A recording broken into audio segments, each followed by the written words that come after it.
வணக்கம். நான் அரசியல் குடும்பத்தில் பிறந்தேன். நான் சிறியவனாக இருந்தபோது 1980 பிரியங்கா மற்றும் நான் வீட்டிலே தயாரித்தோம். இரவில் எடுத்து போஸ்டர்கள் ஒட்டினோம். தேர்தலை நான் புரிந்து கொள்கிறேன். 20 ஆண்டுகளாக நான் சுயமாக தேர்தலில் போட்டியிடுகிறேன். வாக்குப்பதிவு எப்படி நடக்கிறது, வாக்குச்சாவடி எப்படி மேலாண்மை செய்யப்படுகிறது, வாக்காளர் பட்டியல், படிவம் 17 இவை அனைத்தையும் ஆழமாக புரிந்து கொள்கிறேன். சில காலத்திற்கு முன்பு நமக்கு பருப்பு கருப்பு என்று தோன்றியது. தேர்தல் முடிவுகள் வந்தபோது மனநிலை ஒரு விதமாக இருந்தது, முடிவு வேறு விதமாக இருந்தது. எனக்கு நினைவிருக்கிறது, உத்தரகாண்டில் நாம் தேர்தலில் தோற்றோம். பின்னர் நான் வேட்பாளரிடம் கேட்டேன், எங்கு சாலை நிகழ்ச்சி நடந்தது அங்கு சென்று பாருங்கள், எங்களுக்கு எத்தனை வாக்குகள் கிடைத்தன என்று. ஆயிரக்கணக்கான மக்கள் வந்திருந்தனர். வாக்குச்சாவடியில் யாரும் வாக்களிக்கவில்லை. இது சாத்தியமற்றது, இது நடக்க முடியாது. அதன் பிறகு சத்தீஸ்கர் மற்றும் மத்திய பிரதேசத்தின் முடிவுகள் நமக்கு ஏதோ தவறு நடக்கிறது என்று தோன்றியது. ட்ரைனோண்டட்டில் மத்திய பிரதேசத்தில் தேர்தல் நடந்தது. நாங்கள் வென்றோம். நமது அரசு திருடப்பட்டது. 2023 தேர்தல் நடந்தது. நான் என் கண்களால் பாரத் ஜோடோ பயணத்தில் பார்த்தேன். கடுமையான எதிர்ப்பு. நமக்கு 65 இடங்கள் கிடைத்தன. இது சாத்தியமற்றது. பின்னர் மகாராஷ்டிராவில் முதன்முறையாக நமக்கு ஆதாரம் கிடைத்தது. சட்டமன்ற மற்றும் மக்களவையின் இடையே மந்திரத்தால் புதிய வாக்காளர்கள் வந்தனர். எங்கு இந்த புதிய வாக்காளர்கள் வாக்களித்தார்களோ அங்கு வாக்குகள் பாஜகவுக்கு சென்றன. மகாராஷ்டிரா தேர்தலுக்கு பிறகு நமக்கு சந்தேகம் ஏற்பட்டது. எங்கள் கூட்டணியின் அனைத்து தலைவர்களும் பத்திரிகை மாநாடு நடத்தினர். நாங்கள் தேர்தல் ஆணையத்திடம் வாக்காளர் பட்டியலை கொடுக்குமாறு கேட்டோம், வீடியோ பதிவு கொடுக்குமாறு கேட்டோம். தேர்தல் ஆணையம் மறுத்தது. அவர்கள் எங்களுக்கு வாக்காளர் பட்டியலை கொடுக்கவில்லை, அவர்கள் வீடியோ பதிவையும் கொடுக்கவில்லை. சந்தேகம் ஏற்பட்டது. ஏன் கொடுக்கவில்லை? என்ன காரணம்? எனவே எங்கள் மனதில் கேள்வி எழுந்தது, தேர்தல் ஆணையம் பாஜகவுக்கு உதவுகிறதா, தேர்தல் ஆணையமே தேர்தலை திருட வைக்கிறதா? இதற்கு பிறகு நாங்கள் ஒரு குழுவை அமைத்தோம்.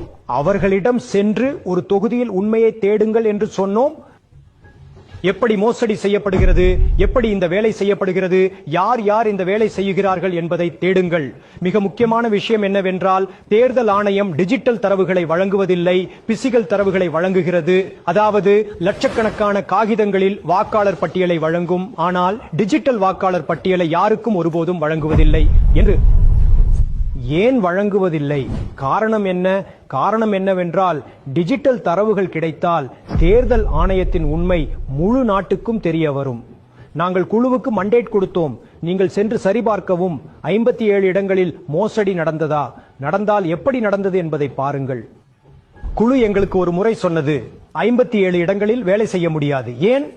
நான் அவர்களிடம் கேட்டேன், ஏன் செய்ய முடியாது? அவர்கள் எனக்கு இந்த காகிதங்களை காட்டினார்கள்.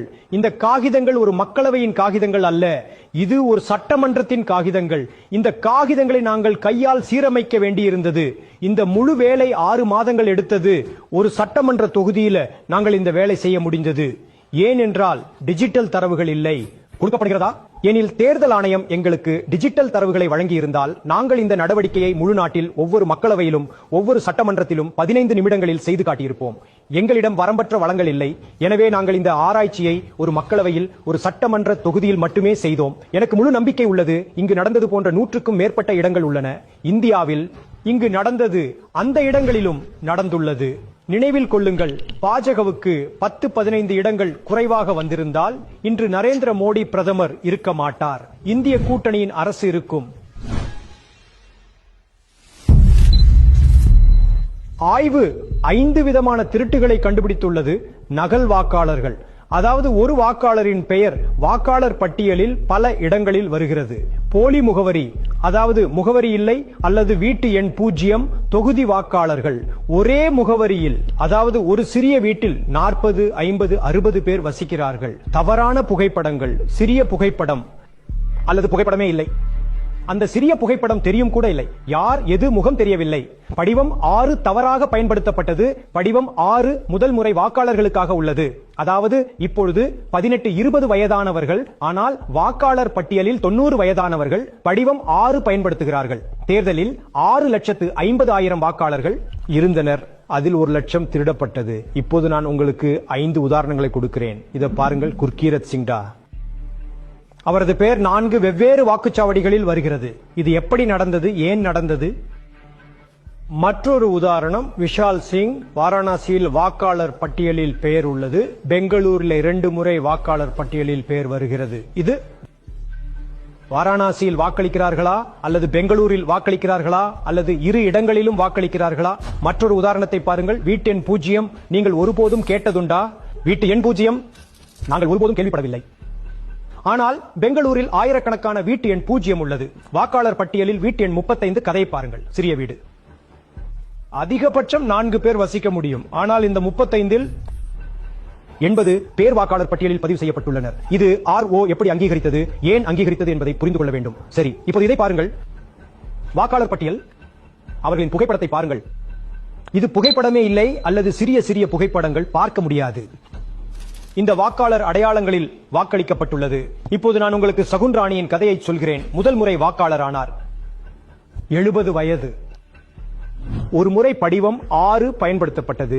சில மாதங்களுக்கு பிறகு மறுபடியும் படிவம் 6 பயன்படுத்தப்பட்டது. 2 முறை அவரது பெயர் வாக்காளர் பட்டியலில் வருகிறது. முதல் முறை வாக்காளர் பட்டியலில் வருகிறது. இது முதல் முறை வாக்காளர் இருக்க முடியாது. எனவே சகுன் ராணி அவர்கள் வாக்களித்தாரா அல்லது வேறு யாராவது சகுன் ராணி அவர்களுக்காக வாக்களித்தாரா? இதை மறைக்க சிசிடிவி தரவுகளை எங்களுக்கு வழங்கவில்லை. சகுன் ராணி அவர்கள் மட்டுமல்ல, இப்படிப்பட்ட ஆயிரக்கணக்கான மக்கள் உள்ளனர். அவர்கள் படிவம் 6 பயன்படுத்தி 23 முறை வாக்காளர் பட்டியலில் பெயர் சேர்த்துள்ளனர். நாங்கள் முதலில் தேர்தல் ஆணையத்திடம் மின்னணு வாக்காளர் பட்டியலை கேட்டோம், சிசிடிவி காட்சிகளை கேட்டோம். அவர்கள் தங்கள் வேலையை செய்யவில்லை, எங்களுக்கு கொடுக்கவில்லை. பின்னர் நாங்கள் எங்கள் விசாரணையை நடத்தினோம், RDIகளை நிரப்பினோம். எங்களிடம் தரவுகள் வந்தன. சகோதர சகோதரிகளே, உண்மை என்னவென்றால் இந்தியாவில் தேர்தல் ஆணையம் மற்றும் பாஜக இணைந்து தேர்தலை திருடுகிறார்கள். இந்த முழு ஆதாரம் கருப்பு வெள்ளையில் இன்று நாங்கள் உங்களுக்கு கொடுத்துள்ளோம். தேர்தல் ஆணையம் நாங்கள் அவர்களின் திருட்டை பிடித்து விட்டோம் என்பதை அறிவது. அதனால் SIR வந்துள்ளது. இந்த SIR என்பது நிறுவன திருட்டு. தேர்தல் ஆணையம் வெளிப்படையாக பயமின்றி பாஜகவுடன் இணைந்து திருடுகிறது. இந்த SIR நோக்கம் ஏழைகளின் உரிமையை, அவர்களின் வாக்கை அவர்களிடமிருந்து திருடுவதே. நான் உங்களுக்கு இன்னொரு விஷயத்தை சொல்ல விரும்புகிறேன். இந்த முழு விசாரணையில் நாங்கள் வாக்காளர் சேர்த்தலை பார்த்தோம். ஆனால் எவ்வளவு சேர்த்தல் நடக்கிறதோ அதைவிட அதிகமாக நீக்குதல் நடக்கிறது, கழித்தல் நடக்கிறது என்று. எனவே இது ஒரு முக்கியமான முறையை நாங்கள் கண்டுபிடித்தோம். மற்ற முறையில் நாங்கள் விசாரணை செய்யவில்லை. இப்போது நான் தேர்தல் ஆணையத்திற்கும் தேர்தல் அதிகாரிகளுக்கும் தெளிவாக சொல்கிறேன், நீங்கள் செய்யும் வேலை தவறாக உள்ளது. இது காரணம் நாட்டுக்கு எதிராக உள்ளது. இதை மறக்காதீர்கள். நேரம் வரும், நாங்கள் உங்களை பிடிப்போம், தப்பிக்க முடியாது. வாக்காளர் திருட்டை வெளிப்படுத்துவது மிகவும் முக்கியம்.